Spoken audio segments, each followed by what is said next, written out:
सते जाका रहा है अजल से दायम रोज, सते जाका रहा है अजल से दायम रोज, चरागे मुस्तफा भी से शराने बोला हबीब। আবু জাহেল, উতবা, শাইবা, ওলীদ ইবনে মুগিরা, আস ইবনে ওয়াইল অসংখ্যবার চেষ্টা করেছে মুহাম্মদুর রাসূলুল্লাহর আনিত জালিত প্রজ্বলিত কোরআনটাকে কিভাবে নষ্ট করে দেওয়া যায়, কিভাবে মুখের ফুৎকার দিয়ে নিভিয়ে দেওয়া যায়। এ মুসলমান, তারাই পৃথিবী থেকে নিশ্চিহ্ন হয়ে গেছে। আল্লাহর কোরআন আজও পর্যন্ত মাথা উঁচু করে দাঁড়িয়ে আছে। যদি আগুন লেগে ধ্বংস হয়ে যায়,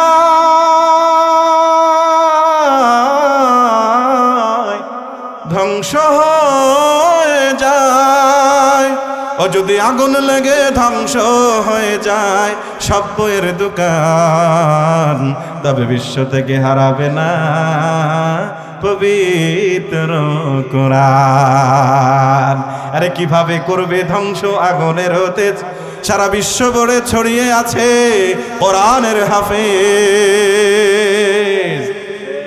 আরে কিভাবে করবে ধ্বংস আগুনের তেজ, সারা বিশ্ব ভরে ছড়িয়ে আছে কোরআনের হাফেজ। ওরা ছাপায় আসমানি গ্রন্থ, ওরা ছাপায় আসমানি গ্রন্থ, রাখিবে ইসলামের মান, সারা বিশ্ব থেকে হারাবে না পবিত্র কোরআন। আল্লাহু আকবার।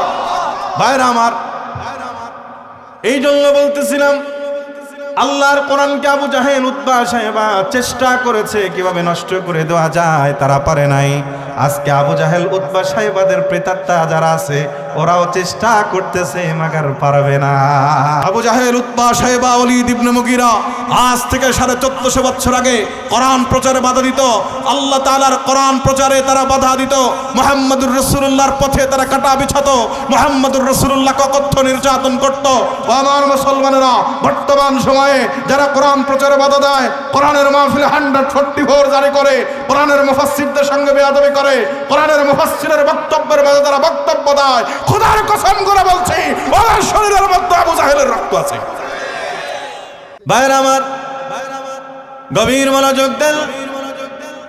যুবকদেরকে বলবো, যুবক আয় আয় আল্লাহর কোরআনের মাহফিলে আয়। কোরআন তোকে পরিবর্তন করতে পারে, পরিবর্তন করতে পারে। কারণ কোরআন এসে ম্যাগনেট, কোরআনের মধ্যে চুম্বক আকর্ষণ আছে।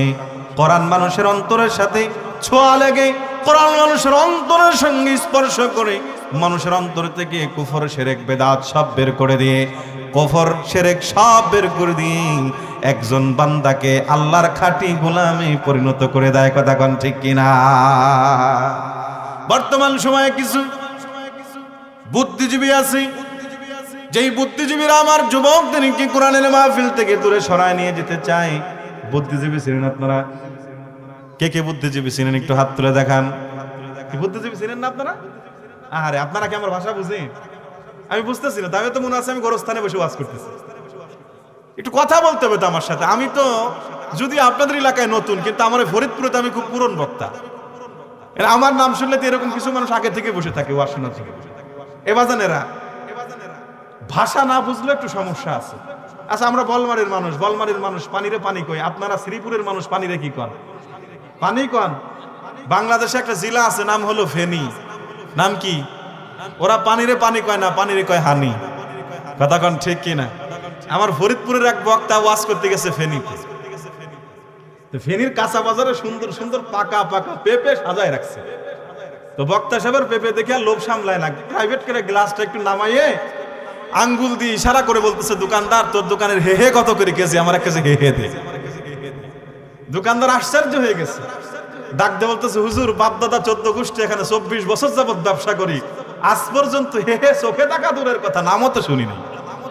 হুজুর বলতেছে, দোকানদার তোরা ফেনীর মানুষ বলে নিজেরে খুব চালাক মনে করিস তাই না, আর আমরা ফরিদপুরের মানুষ বলে আমাদেরকে মগা মনে করিস। আমি দেখতে পাচ্ছি তোর দোকানে হেহে আছে, তাড়াতাড়ি মা পার আমার কাছে দে। দোকানদার 2 হাত জোর করে বলতেছে, হুজুর আল্লাহর রাস্তায় মাপও চাই, ক্ষমাও চাই, প্রয়োজন হলে আপনার 10 টাকা দানও করবার মাদ্রাসায়, কিন্তু আমার দোকানে হেহে নাই, আপনি অন্য দোকানে যান। দোকানদার ডাক দিয়ে বলছে, এই মাইন্ড করিস না, আমরা ফরিদপুরের মানুষ যে পানিরে পানি কই, তোরা ফেনীর মানুষ কি কোস? আমরা হানি কই। তা আমার ফরিদপুরের পানি ফরিদপুর অতিক্রম করে ফেনীতে আসলে যদি হানি হয়ে যায়, তো ফরিদপুরের পেপে ফরিদপুর অতিক্রম করে ফেনীতে আসলে হেই হওয়ার কথা। কথা কোন ঠিক কিনা? এই জন্য ভাষার ব্যাসকম হওয়াই স্বাভাবিক। ভাষা বুঝলে সমস্যা হয় না, না বুঝলেই সমস্যা হয়। কথা বলেন ঠিক কিনা? আরো জোরে বলেন ঠিক কিনা ভাইর আমার। এজন্য আমার ভাষা যদি বুঝে থাকেন, একটু ঠিক বেঠিক সুবহানাল্লাহ আলহামদুলিল্লাহ মাশাআল্লাহ এগুলো বলতে পারবেন না।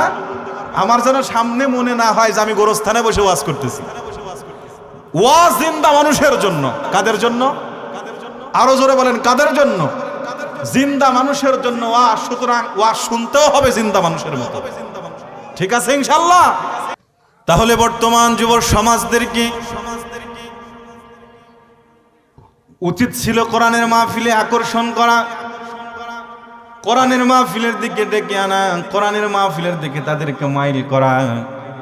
কিন্তু আমার দেশে কিছু বুদ্ধিজীবী নামের কুলাঙ্গার আছে, যারা এই যুবকদেরকে বিভিন্ন উদ্ভট কথা বলে যুবকদেরকে পথভ্রষ্ট করে কোরআনের মাহফিল থেকে দূরে সরায় নিয়ে যেতে চায়। এরকম আছে না? না, আমি বলতেছিলাম বুদ্ধিজীবী কাকে বলে? যারা মাছ বিক্রি করে এদেরকে বলে মৎস্যজীবী। যারা কলকারখানা ইন্ডাস্ট্রিতে যারা শ্রম দেয় এদেরকে বলা হয় শ্রমজীবী। যারা বিভিন্ন পেশায় নিয়োজিত এদেরকে বলা হয় পেশাজীবী। আর যারা যারা বুদ্ধি বিক্রি করে খায় এরা হলো বুদ্ধিজীবী। কথা কোন ঠিক কিনা? বুদ্ধিজীবী হওয়া ভালো যদি বুদ্ধির মধ্যে থাকে আল্লাহর কোরআন। বুদ্ধিজীবী হওয়া ভালো যদি বুদ্ধির মধ্যে থাকে রাসূলের সুন্নাহ। ওদের বুদ্ধি নিবেন না যাদের বুদ্ধিতে কোরআন নাই সুন্নাহ নাই। ওদের বুদ্ধি নিলে ডুবে মরা ছাড়া কোনো উপায়। ফিরাউনের হোম মিনিস্টার নাম ছিল হামান। নাম কি? এই হামান ছিল বুদ্ধির কামান। ফিরাউনরে বুদ্ধি দিতে দিতে লোহিত সাগরের মধ্যে নিয়ে চুবাই মারছে।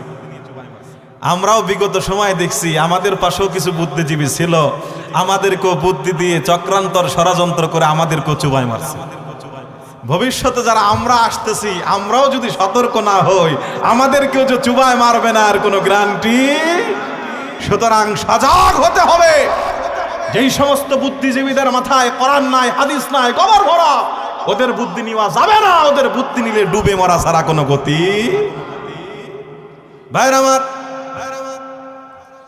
এই বুদ্ধিজীবীরা বলে যুবকরা তোমরা কোরআনের মাহফিলে যেও না। কোরআনের মাহফিলে গেলে যুবকরা নাকি জঙ্গি হয়ে যায়, যুবকরা নাকি মৌলবাদ হয়ে যায়। সোনাইকুণ্ডের মুসলমান আপনারা বলেন তো দেখি, আজ পর্যন্ত এমনকি একটা প্রমাণ পেয়েছেন যে কোরআনের মাহফিল শুনে আপনার কোনো সন্তান, আপনার কোনো ভাতিজা, আপনার কোনো প্রতিবেশী মাস্তান হয়েছে, গুন্ডা হয়েছে, ছিনতাইকারী হয়েছে, পকেটমার হয়েছে, এরকম কোনো প্রমাণ আছে? বরং আমরা উল্টো দেখেছি, কোরআন শুনে দাড়ি ছাড়া মানুষগুলো দাড়িওয়ালা হয়েছে, টুপি ছাড়া মানুষগুলো টুপিওয়ালা হয়েছে, পাঞ্জাবি ছাড়া মানুষগুলো সুন্নতি লেবাসওয়ালা হয়েছে, এমনকি আল্লাহ ভোলা মানুষগুলো কোরআন শুনে আল্লাহওয়ালা হয়ে গেছে।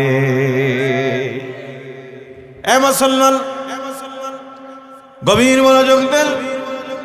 সুতরাং কোরআনের মাহফিলে এসে কেউ খারাপ হয় না, বরং যাত্রা পালায় জারি গান, পালা গান আর বিচ্ছেদ গানে যারা যায় তারাই খারাপ হয়, নষ্ট হয়, ধর্ষণকারী হয়, ধর্ষক হয়। যাত্রা পালায় ভালো মানুষ যায় না, সব ফাতরার দলেরা যায়। দুর্নীতির ওই আখড়ায় বসে জাহির করে জ্ঞান, দুর্নীতির ওই আখড়ায় বসে জাহির করে জ্ঞান। কলম দিয়ে কামায় টাকা, কলম দিয়ে কামায় টাকা, আবার ধরে সাধুর ভান। ওরা শিক্ষিত শয়তান, ওরা শিক্ষিত শয়তান, ওরা শিক্ষিত শয়তান, ওরা শিক্ষিত শয়তান। ওরা হলো দেশের লাগি মহামারীর মতো, পাইলে কলম ঠেকাইয়া চালায় ওরা নির্যাতন। সুদের টাকায় ওদের বুড়ি, ঘুষের টাকায় ওদের বুড়ি, হয়েছে টান টান। ওরা শিক্ষিত শয়তান, ওরা শিক্ষিত শয়তান। আছে না নাই? এই জন্য আমার ভাইয়ের আসুন আমরা দুনিয়ার সমস্ত মজমা, দুনিয়ার সমস্ত আড্ডা সব কিছু আজকে একটা রাত্রের জন্য দূরে সরিয়ে আল্লাহর কোরআনের মাহফিলে বসে কোরআন শুনে নিজের মধ্যে পরিবর্তন আনার চেষ্টা করি। সকলে পড়ুন আমিন।